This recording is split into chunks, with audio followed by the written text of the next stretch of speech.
Lower abs are the most difficult thing to achieve for men, and having excess belly fat significantly affects your overall physique. Unfortunately, we tend to store belly fat super easy, which makes losing fat and building our lower abs quite difficult. In this video, I'm going to go over 2 strategies that will help sculpt your lower abs and shred any and all belly fat. Now, without wasting any time, let's jump into the first strategy, which is to integrate core resistance training. Now, this is a mistake I see many people make at the gym and something I didn't start doing for years when I started lifting. I was always skinny growing up, but I was very confused why I had no abs despite having little to no belly fat. It wasn't until I realized that if you don't have a developed core, it doesn't matter how lean you get, because you're not going to have anything to show for it. And that's why this strategy is extremely important. Your core is just like any other muscle group, and it responds with growth whenever you challenge it with any kind of resistance. Most people focus on bodyweight exercises when working their core, like crunches or planks. And don't get me wrong, those exercises are great and they should be integrated into your core routine. But only performing bodyweight exercises doesn't necessarily provide your core with enough resistance, and you fall into the trap that I was stuck in for several years. And in my opinion, I think the reason many people fall for this trap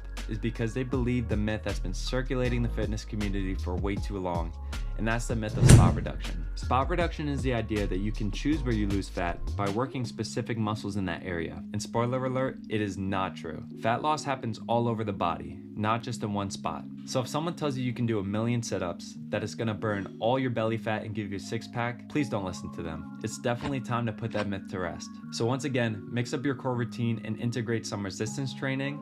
Give your core the challenge it deserves and forget about spot reduction. And some great resistance training exercises for the core includes cable crunches, cable twists, weighted crunch machine, and the weighted oblique machine. And the next strategy that we're going to discuss is a very obvious one, and that's to lose weight. Now, this is obviously a very loaded topic and there's a lot that goes into it, but I want to go over a few pointers that you can integrate to help put you on the right track for your weight loss journey. And the first thing that we're going to talk about is controlling your diet. I heard a great saying that abs are made in the gym, but they're shown in the kitchen, and that is super true. You can do all the weight training you want, but if you're eating 2,000 excess calories, you're ultimately going to put on fat and be going in the opposite direction. The general caloric recommendation for the average adult is around 2,000 calories for women and 2,500 calories for men. Now, this obviously varies from person to person depending on your age, your height, and other variables, but these are the numbers that we're going to refer to throughout the remainder of this video. If you are implementing at least 150 minutes per week of exercise,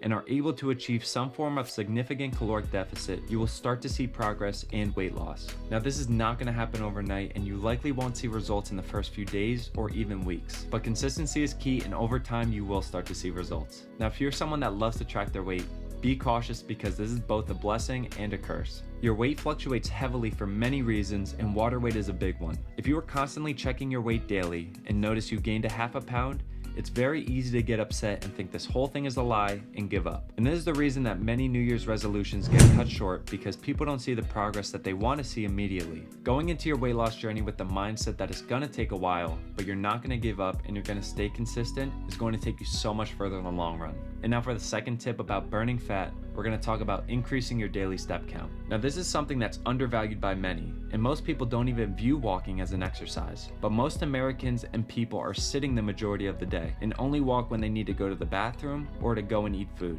Do you see the problem here? ACSM recommends getting 10,000 steps per day for adults. Now, I know this is an overwhelming number, but 10,000 steps is the end goal. You don't have to go from 0 steps to 10,000 in one day. If you have a smartphone or smartwatch, it's extremely easy to know what your daily step count looks like. Look at the trend for the past few weeks or even months and establish what the average is for you. Then my recommendation to you would be try and increase that number by 10 to 15% each week. This is going to give you more reasonable goals and take you much further in the long run. And you're going to continue this weekly until you eventually hit that 10,000 step goal. And along the way, you're going to slowly see improvements in your weight, and ultimately you're going to just feel better. Not only is walking great for weight loss, but it improves your heart health and endurance, improves your leg strength, improves circulation, and significantly decreases your risk for many diseases. If you're consistent with these 2 strategies, I have no doubt that you're going to get sculpted lower abs and transform your overall physique. And the next thing you need to do is get sculpted arms. So check out this video here where I go over the best arm workout you could possibly perform